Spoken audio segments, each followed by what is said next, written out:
মাশাআল্লাহ, কতটা সুন্দর এই রাস্তাটা। এটা হচ্ছে আফ্রিকার কেপটাউনের একটি রাস্তাটা দেখেন কতটা সুন্দর।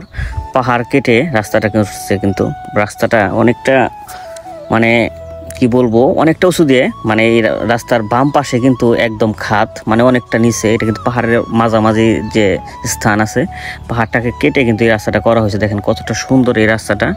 এটা হচ্ছে আফ্রিকার কেপটাউনের একটি রাস্তা, মানে মোস্ট বিউটিফুল প্লেস। এখানে কিন্তু অনেক পর্যটক আসে। দেখেন রাস্তাটার পাহাড়টা দেখেন কতটা সুন্দর, আর ভিউটা গাইজ মাশাআল্লাহ কি বলবো। সো আজকে আমরা সবাই মিলে গেছিলাম কেপ পয়েন্ট বেড়ানোর জন্য। কেপ পয়েন্ট থেকে আসার পথে আর কি এই রাস্তাতে আসছি আমরা। সো মনটা জুড়িয়ে যায় একদম, মনে হয় যে জীবনটা সার্থক হয়ে গেছে সাউথ আফ্রিকার কেপটাউনে আসার পরে আর কি।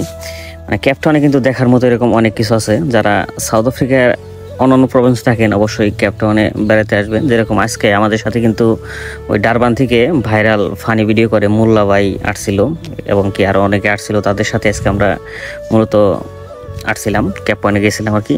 সো এই ভিউটা কিন্তু অনেকটা সুন্দর একটা প্লেস। এখানে কিন্তু প্রচুর পর্যটক এসে থাকে এই ভিউ পয়েন্টে।